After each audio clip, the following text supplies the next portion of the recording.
आज हम आयत का परिमाप और क्षेत्रफल के बारे में डिस्कस करने वाले हैं, जिसमें कि यहाँ पे क्वेश्चन दिया है कि एक आयत की लंबाई चौड़ाई का अनुपात 2:3 और क्षेत्रफल 150 सेंटीमीटर स्क्वायर है, तो इसका परिमाप क्या होगा?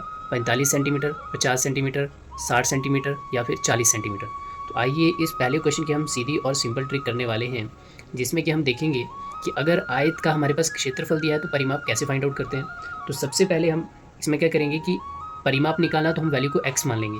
तो हमारे पास 2:3 दे के रखा हुआ, तो मैं x लेके चलता हूँ इसको, क्योंकि मैंने परिमाप निकालना है।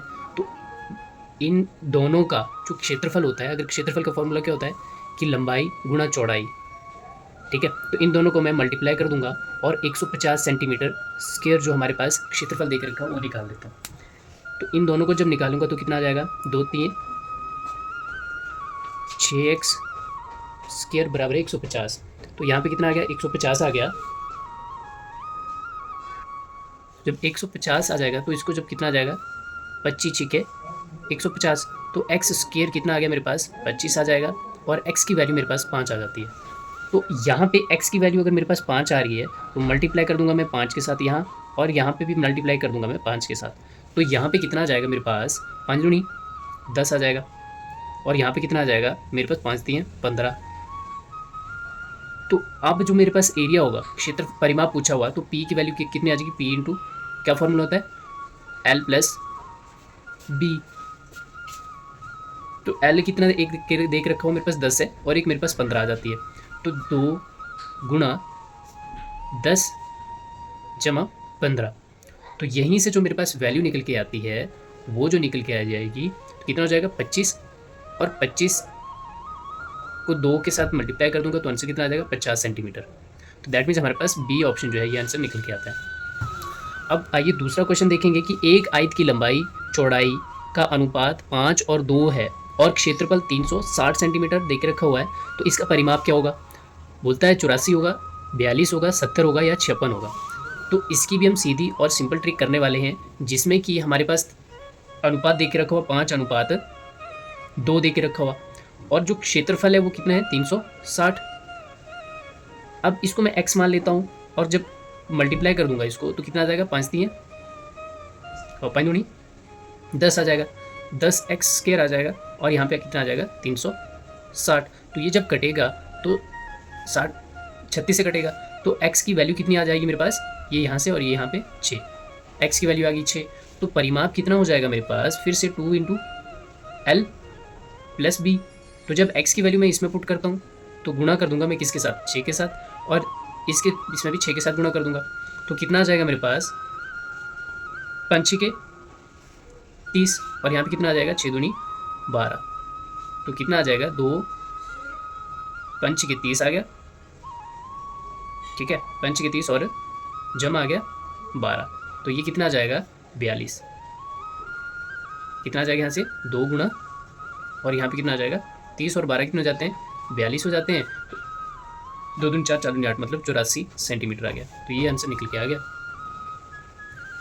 तीसरा क्वेश्चन है हमारे पास। तीसरे क्वेश्चन में क्या है कि आयत की जो लंबाई और चौड़ाई का जो अनुपात है वो 4:3 है, और जो परिमाप दे के रखा हुआ हमारे पास 28 सेंटीमीटर दे के रखा हुआ। तो हमने इसका क्षेत्रफल ज्ञात करना है। तो क्षेत्रफल कितना होगा? या तो 36 सेंटीमीटर स्क्वायर होगा, 48 सेंटीमीटर स्क्वायर होगा, 60 सेंटीमीटर स्क्वायर होगा, या तो फिर हमारे पास 24 सेंटीमीटर स्क्वायर होगा। तो इसकी भी हम सीधी और सिंपल ट्रिक करने वाले हैं, जिसमें कि हमारे पास दे के रखा हुआ इसने परिमाप। तो परिमाप का फॉर्मूला क्या होता है? परिमाप का फॉर्मूला होता है 2 लेंथ इंटू बर्थ, लंबाई गुणा चौड़ाई को हम 2 के साथ मल्टीप्लाई कर देते हैं, ठीक है। तो जब हमारे पास ये चीज़ आएगी तो उसमें हमारे पास जो परिमाप होगा वो कितना दे के रखा हुआ इसने? 28 सेंटीमीटर दे के रखा हुआ। तो जब 28 सेंटीमीटर है तो इसने परिमाप दे के रखा हुआ, तो कितना हो जाएगा? 2 इंटू अनुपात कितना था मेरे पास? फॉर्मूला कितना होता है? L plus B. तो ये दे के रखा हुआ इसने परिमाप 28 सेंटीमीटर, ठीक है। और जब 28 सेंटीमीटर हमारे पास परिमाप दे के रखा हुआ तो ये कितना हो जाएगा मेरे पास? 2, और लंबाई कितनी है इसकी? 4 सेंटीमीटर, 4x लेके चल रहा हूँ, प्लस चौड़ाई कितनी है? 3x, और कितना है? 28 सेंटीमीटर। तो ये आपस में कटेगा तो कितना आ जाएगा? 14। जब इसको प्लस कर देंगे तो ये कितना हो जाएगा? 7x बराबर है 14। तो ये भी कटेगा तो कितना आ जाएगा? x की वैल्यू कितनी आ जाएगी? 2। तो जब मैं x की वैल्यू 2 आ जाती है तो इसका जो अनुपात होगा तो कितना हो जाएगा, 4x मल्टीप्लाई बाय 3x। हमने निकालना है क्या, एरिया निकालना है, ठीक है।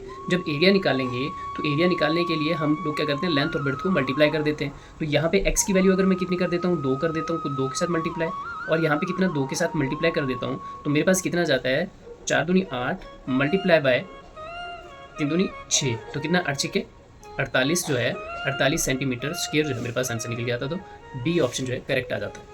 अगला जो मेरे पास चौथा क्वेश्चन है, चौथा क्वेश्चन यहाँ से है, तो कितना आ जाता है, एक आयत की लंबाई चौड़ाई का अनुपात 3:2 है।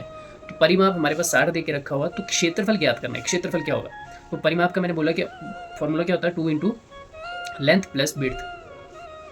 कितना दे के रखा हुआ इसने, 60 सेंटीमीटर, ठीक है। तो 2 को लेंथ कितनी है इसकी, 3x प्लस विड्थ कितनी है, 2x बराबर है 60, ठीक है। अब क्या होगा कि ये आपस में कटेगा, तो कितना आ जाएगा, 30 आ गया। अब इसको प्लस कर दो, कितना आ जाएगा, 5x बराबर है 30। तो ये आपस में फिर से कटेगा तो 6, तो x की वैल्यू कितनी आ जाएगी मेरे पास, 6 आ गई। तो वैसे ही जब मैंने इसका क्षेत्रफल निकालना है तो क्षेत्रफल का फॉर्मूला क्या होता है, एरिया बराबर है लेंथ इंटू बर्थ सॉरी। तो कितना आ जाएगा यहाँ पे, लेंथ कितनी थी इसकी 3x मल्टीप्लाई बाय जो हमारे पास ब्रेड्थ थी, ब्रेड्थ कितनी निकलेगी यहाँ से, ब्रेड्थ निकलेगी मेरे पास 2 इंटू एक्स। तो यहीं से मेरे को पता है 3 इंटू 6, एक तो ये आ गया, और मल्टीप्लाई बाय 2 इंटू 6, तो कितना आ जाएगा, 6 18 गुणा 12। तो यहाँ से जो आंसर निकल के आ जाता है वो निकल के आ जाता है 4 8 दूनी 16, और यहाँ से कितना हो जाएगा 36 मतलब 216 सेंटीमीटर स्क्वायर आंसर जो है ये निकल के आ जाएगा।